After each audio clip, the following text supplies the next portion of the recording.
our channel. Today Bible verse in Tamil. இன்றைய வசனம் ஓசியா 6ஆம் அதிகாரம் 3ஆம் வசனம்.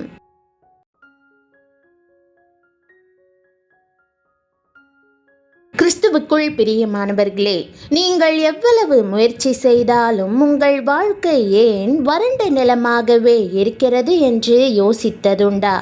ஆசீர்வாதம் வராததற்கு காரணம் நீங்கள் காத்திருக்கவில்லை என்பதல்ல, நீங்கள் சரியான மழையை எதிர்பார்க்கவில்லை என்பதுதான்.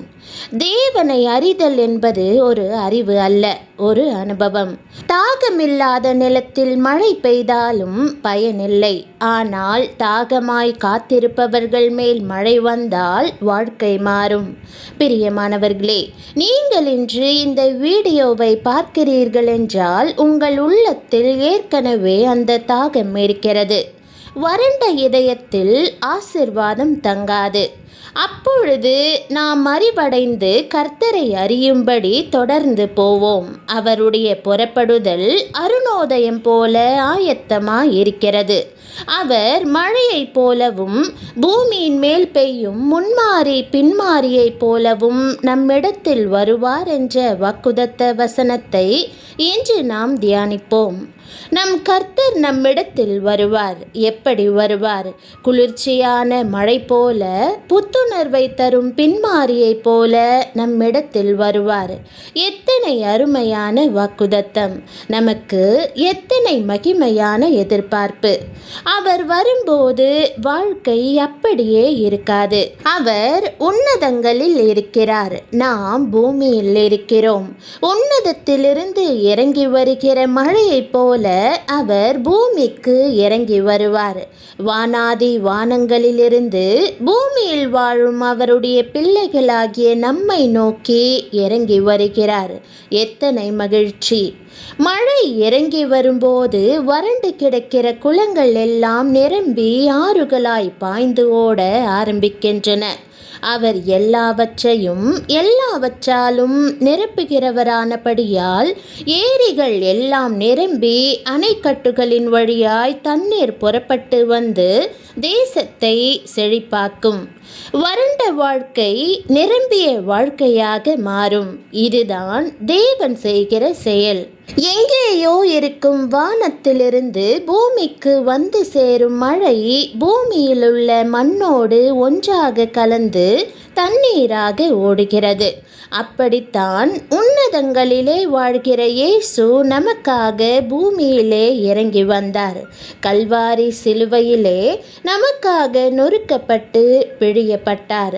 முழு இருதயத்தையும் ஊற்றிக் கொடுத்தார். அவருடைய இரத்தம் முழுவதும் கல்வாரி மேட்டிலே ஊற்றப்பட்டு செந்நிறமாய் நமக்காக ஓடிக்கொண்டிருக்கிறது.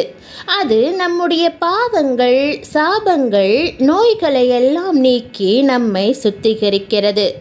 அவர் மழையாக மட்டுமல்ல, இரட்சிப்பாக வந்தவர். மழை என்பது கல்வாரியின் இரத்தத்துக்கு மாத்திரமல்ல, பரிசுத்த ஆவியானவருக்கும் அடையாளமாகும். இந்த கடைசி நாட்களிலே கர்த்தர் தம்முடைய ஆவியை பின்மாறி மழையைப் போல ஊற்றிக்கொண்டிருக்கிறார். மாம்சமான யாவர் மேலும் என் ஆவியை ஊற்றுவேன் என்பது கர்த்தருடைய வாக்குதத்தம் அல்லவா? சபை பாகுபாடின்றி கர்த்தர் தமது அபிஷேகத்தை ஊற்றிக்கொண்டிருக்கிறார். கர்த்தருடைய வருகைக்கு முன்பாக ஒரு பெரிய பின்மாரியின் மழை ஊற்றப்படத்தான் செய்யும். யார் யார் அந்த மழைக்காக தாகத்தோடு காத்திருக்கிறார்களோ அவர்கள் மேல் அவர் முன்மாறி பின்மாரியைப் போல வருவார். தாகமுள்ளவர்கள் மேல்தான் மழை தாக்கம் செய்கிறது. பிரியமானவர்களே, ஒவ்வொரு நாளும் ஆண்டவர் உங்களுக்காக ஒரு திட்டத்தை வைத்திருக்கிறார் என்பதையும் அவர் ஒருபோதும் உங்களை கைவிட மாட்டார் என்பதையும் எப்போதும் நினைவில் வைத்துக் கொள்ளுங்கள். நாம் எப்படி அவருடன் நெருங்கிய ஐக்கியம் கொள்ள முடியும்? இந்த கேள்விக்கு அப்பொழுது நாம் அறிவடைந்து கர்த்தரை அறியும்படி தொடர்ந்து தொடர்ந்து போவோம். அவருடைய புறப்படுதல் அருணோதயம் போல ஆயத்தமாயிருக்கிறது. அவர் மழையைப் போலவும் பூமியின் மேல் பெய்யும் முன்மாறி பின்மாறியைப் போலவும் நம்மிடத்தில் வருவார் என்று வேதம் பதில் கூறுகிறது. அவரை அறிய முயற்சி செய்கிறவர்களை அவர் விட்டுவிட மாட்டார். பிரதான அப்போஸ்தலனாகிய பவுல், ஆண்டவரே, நான் உம்மை அறிந்து கொள்ள வேண்டும் என்று ஜெபித்தான். மானானது நீரோடைகளை வாஞ்சித்து கதறுவது போல, தேவனே, என் ஆத்துமா உம்மை வாஞ்சித்து கதறுகிறது என்று தாவீது கர்த்தர் பேரில் தான் கொண்டிருக்கும் தாகத்தை வெளிப்படுத்தினான். தாகமில்லாதவன் தேடமாட்டான், தேடாதவன் பெறமாட்டான். பிரியமானவர்களே, ஆண்டவரை அறிந்து கொள்ள நீங்களும் தாகமாயிருப்பீர்கள் என்பது எனக்கு தெரியும். ஆகவேதான் நீங்கள் இந்த வீடியோவை பார்த்து கொண்டிருக்கிறீர்கள். எல்லா ஆசீர்வாதங்களும் ஞானமும் பலனும் இவ்வுலக வாழ்க்கைக்கு தேவையான அனைத்தும் இயேசுவுக்குள் இருக்கிறது. நீங்கள் உங்கள் இருதயத்தை திறந்து ஆண்டவரை தேடுவீர்களானால் அவர் தமது ஆசீர்வாதத்தை உங்கள் மேல் மழையாக பொழியும்படி செய்வார். இதுதான் நேரம், இதுதான் முடிவு. ஆகவே நீங்கள் ஆண்டவராகிய இயேசுவை முதலாவது தேடும்போது இவை எல்லாமும் உங்களுக்கு கூட கொடுக்கப்படும். எனவேதான் ஆண்டவராகிய இயேசுவே, நான் உம்மை அறிந்து கொள்ள வேண்டும், தயவாய் என்னை உமக்கு வெளிப்படுத்தும், நான் நடக்க வேண்டிய வழிகளை எனக்கு காட்டியருளும் என்று ஜெபிக்கும்படி உங்களை கேட்டுக்கொள்கிறேன். உங்கள் இருதயத்தை ஆண்டவருக்கு திறந்தால் நிச்சயமாகவே அவர் தமது ஆசீர்வாத மழையை உங்கள் மேல் பொழிய பண்ணுவார். நீங்கள் காத்திருக்கிற மழை உங்களை தேடிக்கொண்டே வருகிறது. பிரியமானவர்களே, ஆண்டவரை தேடி அவருடன் நெருங்கிய ஐக்கியம் கொள்ளுங்கள். அவருடைய பிரசன்னத்தின் மேல் தாகமாயிருங்கள். அப்போது அவர் உங்களை தமது பரிசுத்த ஆவியினால் நிரப்பி ஆசீர்வாதங்களை மழையாக உங்கள் மேல் பொழிந்தருளுவார். ஒரு மனிதனுடைய ஆவிக்குரிய வாழ்க்கையை செழிப்பாக்குவது எது? விசுவாசிகளுடைய வாழ்க்கையிலே மகிமையான கனிகளை கொண்டு வருவது எது? ஆம், அது ஆவியானவரின் அபிஷேகம்தான். ஆவியானவர் தான் வேதத்தின் ஆழங்களை நமக்கு போதித்து ஆத்துமாவை செழிப்பாக்குகிறவர்.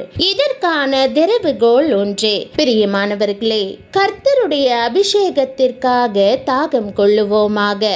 வாஞ்சையோடு அவரை நோக்கி பார்த்து, ஆண்டவரே, நீர் வாக்கு பண்ணினது போல மழையாக எங்கள் மேலே வாரும், எங்கள் உள்ளத்திலே பெரிய எழுப்புதலை கட்டளையிடும், வாரும் ஆண்டவரே என்று அழைப்போமா? ஜெபம். அன்பின் பரம தகப்பனே, உம்முடைய வசனத்தின் மூலமாக என்னோடு பேசுகிறதற்காக உம்மை ஸ்தோத்தரிக்கிறேன். உம்மோடு நெருங்கிய ஐக்கியம் கொள்ளுவதற்கும் முழு இருதயத்தோடும் உம்மை தேடுவதற்கும் எனக்கு கிருபையை தந்தருளும். உம்முடைய பிரசன்னத்தில் மேல் தாகமாயிருந்த தாவீதையும் அப்போஸ்தலனாகிய பவுலையும் மாதிரியாக காண்கிறேன். எனக்கு தேவையான எல்லா ஆசீர்வாதமும் ஞானமும் பலனும் உமக்குள் இருப்பதை அறிந்து எல்லாவற்றுக்கும் மேலாக உமக்கு முதலிடம் கொடுக்க எனக்கு உதவும். உம்மோடு நான் நெருங்கிய ஐக்கியம் கொள்ளும்படி என்னுடைய துணையாளரான பரிசுத்த ஆவியானவர் என்னை நிரப்ப வேண்டும் என்று ஜெபிக்கிறேன். அந்த ஐக்கியத்தின் மூலம் உம்முடைய சிறந்த ஆசீர்வாதங்களை ஒன்றன் பின் ஒன்றாக நான் அனுபவிக்க முடியும் என்பதை அறிந்திருக்கிறேன். நீர் எனக்காக செய்யும் காரியங்கள் எல்லாவற்றுக்கும் நன்றி செலுத்தி இயேசுவின் நாமத்தில் ஜெபிக்கிறேன் நல்ல பிதாவே, ஆமேன். தேவனுடைய நாமம் மகிமைப்படுவதாக. ஆமேன்.